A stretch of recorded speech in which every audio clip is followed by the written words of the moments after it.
Bonjour, c'est Aurélie du blog Devenir capitaine de son navire.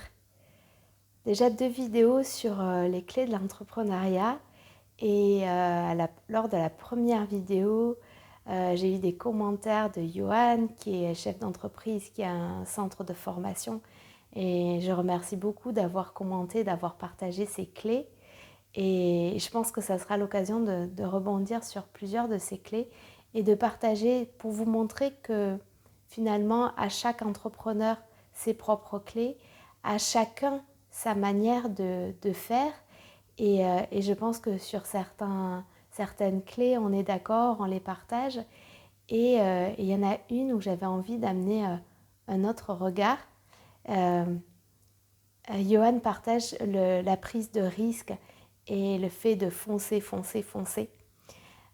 Qui correspond bien à son tempérament et son leadership. Et, euh, et c'est vrai que le fait de se lancer dans l'entrepreneuriat, ça donne l'impression qu'il faut prendre des risques. Et moi, je pense pas forcément. Et j'ai envie d'en parler pour parler aux personnes qui ne se sentent pas prêtes à prendre de risques ou en tout cas à prendre de gros risques. Effectivement, on peut considérer que c'est toujours une prise de risque de se lancer, qu'on perd une certaine sécurité d'emploi. Alors moi, j'ai eu un rapport très bizarre avec la sécurité de l'emploi. Dans ma famille, il y a beaucoup de fonctionnaires. Et moi, j'ai été licenciée de mon premier contrat qui était un CDI au bout d'un an pour que je fasse de l'intérim et qu'on me propose un CDI CNE. Et un CDI CNE, c'était un contrat nouvelle embauche puisqu'il n'a pas duré beaucoup plus longtemps que la durée de mon contrat, c'est-à-dire 2 ans.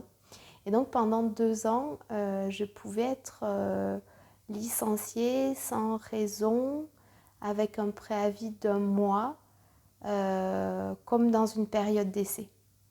Puis après, je suis rentrée à l'université, mais j'étais en CDD. Je suis passée de l'université de Toulouse à celle de La Réunion et j'étais en CDD tous les ans, renouvelée tous les ans, mais avec quand même beaucoup d'incertitudes. Moi, je considère que je n'ai pas pris de gros risques en me mettant à mon compte. En tout cas, pas plus de risques que si j'avais décidé de changer de travail et de prendre même un CDI dans lequel j'aurais eu la possibilité de me faire licencier. C'est-à-dire que quand j'ai quitté l'université, je touchais le chômage. Donc, j'ai été accompagnée dans un dispositif à la création d'entreprise. Donc, j'ai pas eu zéro revenu. J'avais cet accompagnement-là.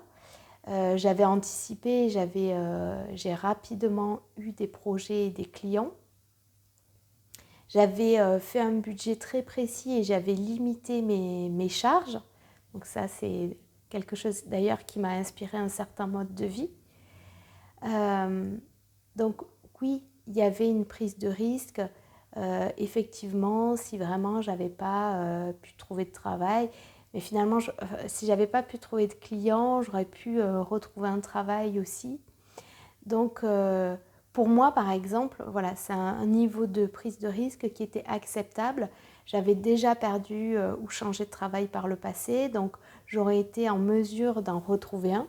D'ailleurs, moins d'1 an après, l'université me proposait de passer un concours et finalement de revenir sur le poste où j'étais avec de meilleures conditions.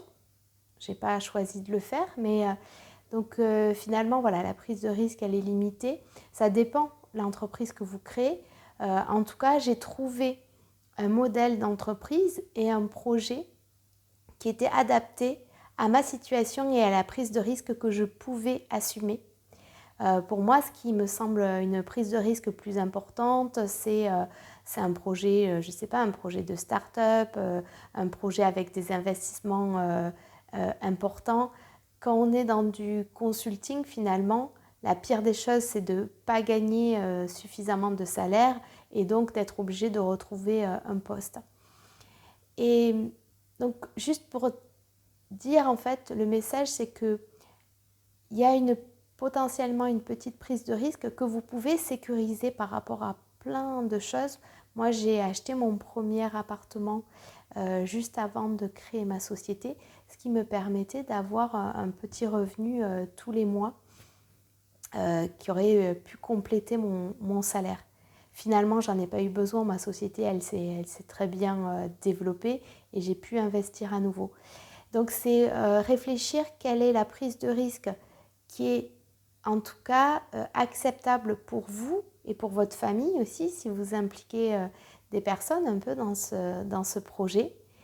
Et trouver quelque chose qui vous fera sortir de votre zone de confort, mais sans être totalement inconfortable ou qui soit trop paniquant, par exemple, parce que ça pourrait vous bloquer, et ça pourrait faire perdre tout le plaisir et tout l'épanouissement que vous pouvez tirer de ce projet.